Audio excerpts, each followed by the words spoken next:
Hello, everybody. It's time for the Poly meeting, switching from turf to Poly, and all the rage in the first race this morning is about rules of conduct. So it's opened up at, well, it didn't open up at 13 to 20. It obviously opened up much bigger than that, but all the rage is for rules of conduct. Naturally, with the 4-horse coming out as well, there'd be amendments along the way in the betting, but there's a lot of strong rumor about rules of conduct. Of course, who's better than Nino Podesta to tell us more? Firstly, Nino, well done on last week's Jackpot, place accumulators, and the pick six and the jackpots last Friday. You had an absolute clean sweep, and I remember you doing the same the Friday before that. So you're in great form, and we're looking forward to hearing from you today. Yeah, thank you. Thank you very much, Clyde. Good morning. The first race also is strongly fancied. The problem is that, as you know, the surface changed, but it's still fancied. Well, what can I say? There's only 5 horses running, and the price is gone. We did take a bit of 2-1 on Tuesday morning, but that bet has been null and void, and now it's no use rebetting at this kind of a price. But in the Jackpot, you can back to 5-field legend.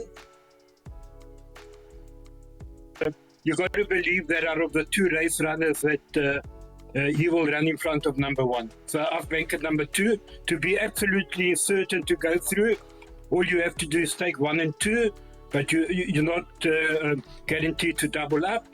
If you want to double up, you'll have to take 1, 2, and 5. But I believe the 2 will run in front of the 1, so I've banked at the 2. Okay, got it. Makes sense to us in terms of the rules, but they're all the rage. It was rules of conduct.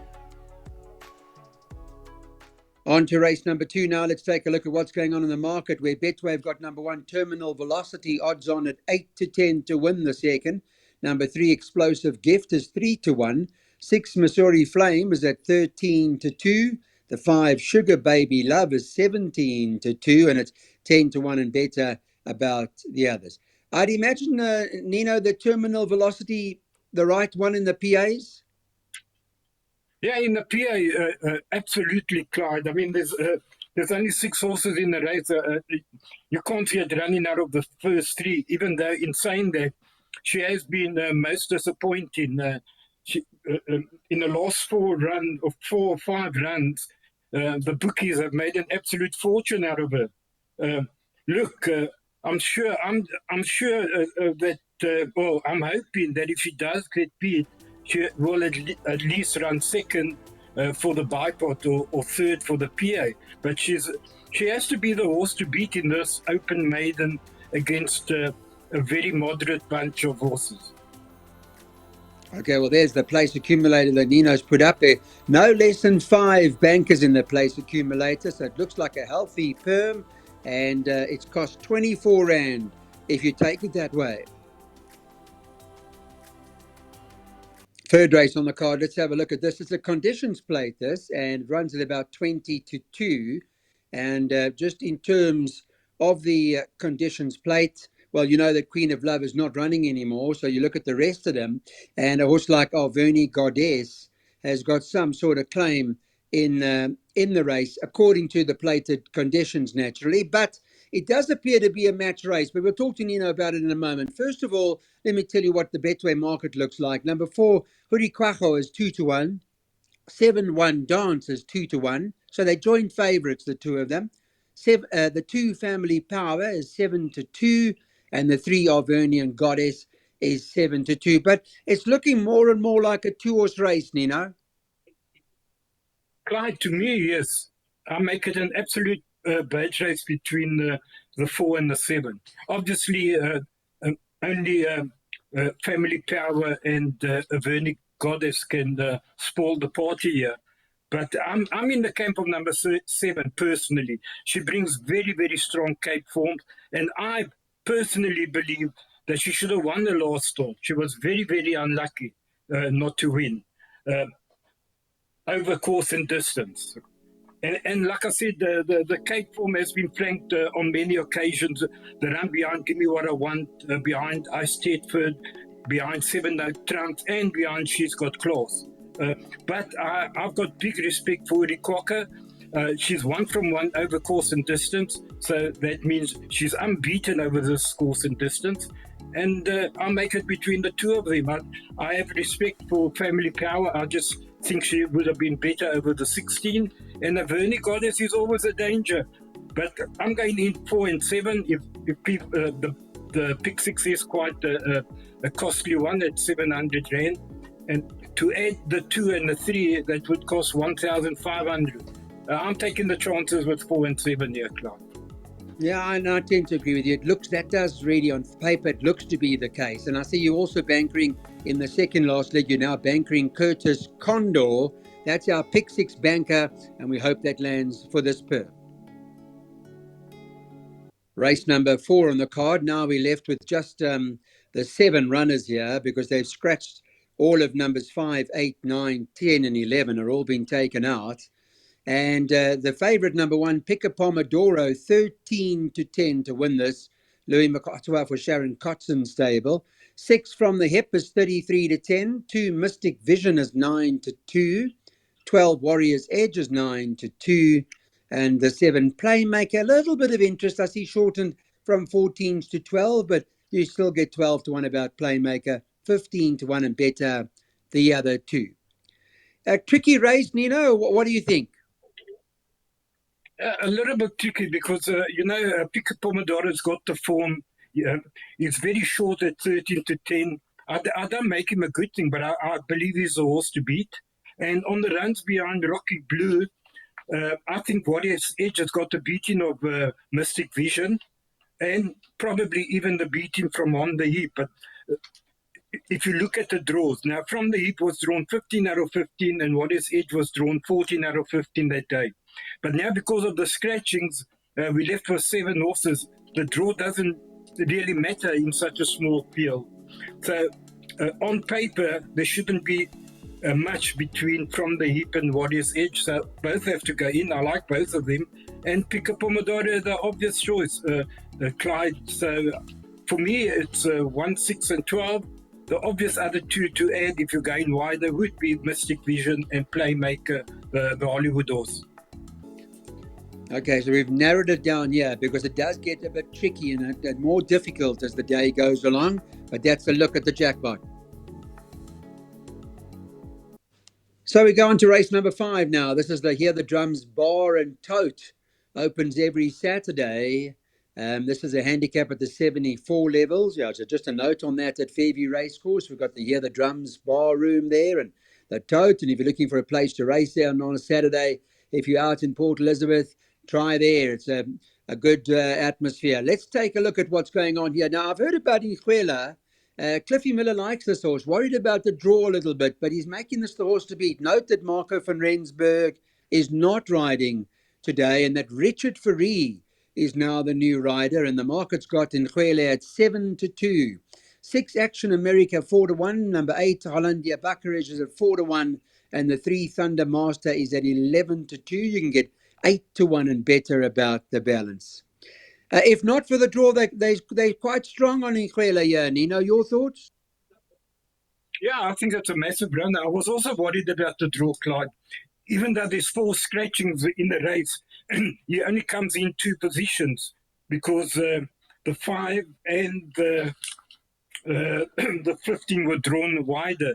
So you'll be jumping from a 10 draw out of 12 runners. So that still makes it tricky.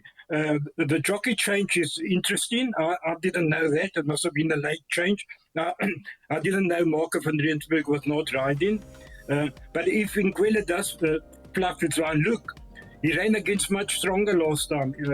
He took on a much stronger field when they ran behind Global Alley. So he's got also the top weight. You know what, Clyde? I'm just worried about this race because I do give number 9 Blackberry Breeze that you haven't mentioned in the betting a big runner here with a happy on. Hollandia Bakkeridge, I think that's got a chance. Action America, not so much. I think he runs his better races on the turf, and so for that reason I prefer others. But Thunder Master and a bit chilly, they all got to have chances. Okay, so there are a few in here that can win it. It is a second jackpot opportunity, and as you can see, Nino's got that jackpot put out there for you, and you guys can have a go at that. Remember that race number 5, start of the second jackpot. On to race number 6 now. Here, number 1, Olive Oil, the favourite at 3-1. 2, Spoil Yourself, 33-10. 5, Green Light Dancer, 15-2. 7, Welsh Starlet, 15-2. The 12, Preserve Forever, is 19-2. And you can get 14-1 and better about the balance. This is not easy. Probably the toughest race on the card, I would have thought, when having a look at this handicap. It's at the E Division 66 level, and they're going 1,900 meters, and I thought, Nino, that it'd probably be a field race, I'd imagine. Yes, absolutely, Clyde. I agree with you. I think this is a field race. Number 1, Olive Oil, the one-eyed filly, carrying 62 kilos, 3-1, too short for me. I like some outsiders here. What price is Camford Queen? Canford Queen, I'm just going to have a quick look for you. I think that's trading around 14-1 at the moment. Yeah, I like Camford Queen. I'm going to raise that in the trifecta. I like a horse called Preserve Forever. I think that can cause an upset. Another horse that can cause an upset is number 9, Amazing Colors. So I'm going as wide as I possibly can afford, and I would suggest to the public to maybe take the field. Okay, Floating Banker, there's Nino's choice. Number 8 on the card, we're Floating Canford Queen, but he's also got another 20-1 shot in there, the 9 Amazing Colors, with all those horses on the screen. Float Banker, the 8, that's the trifecta recommendation, and let's get this trifecta on.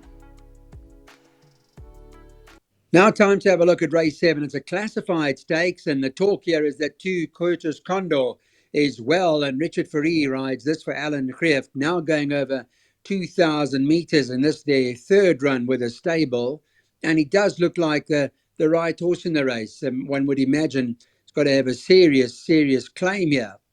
Obviously, you've got to have some sort of respect for a few others, like 12 Rototo, who's 6-1, 4 Henry's Hedges trading 15-2, must have some sort of chance. I like a little bit of an outsider myself for places, Nino. Number 1, Silvano's Song, 25-1, but more place than anything else. But I know that you're on to Curtis Condor here.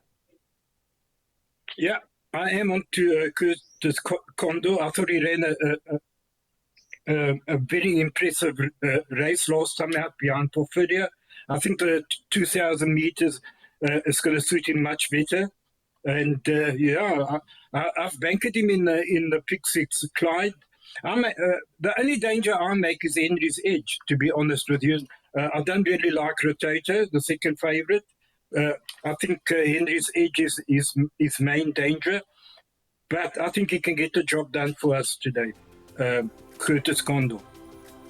Happy with that. That's our play. Curtis Condor, our bet of the day.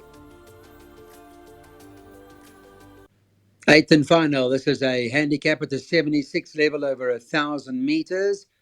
And I tell you what, Chocolate Bomb must be very happy that they've switched back to the polys.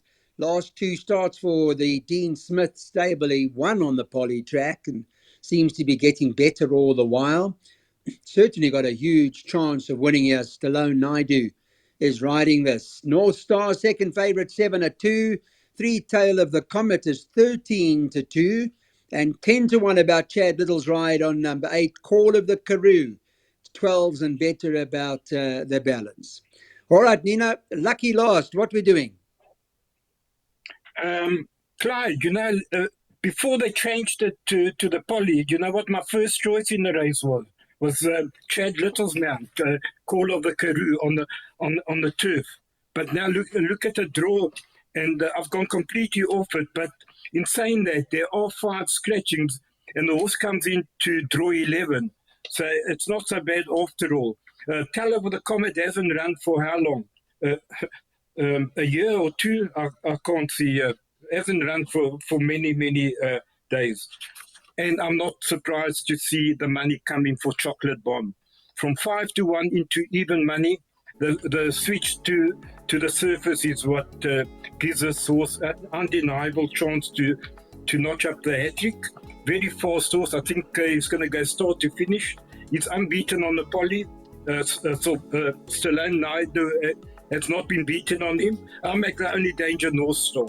A two-horse race now that it's on poly. But just remember that for those that are going wider, I would add in Call of the Karoo and maybe a big outsider, number 17, Griffin Park.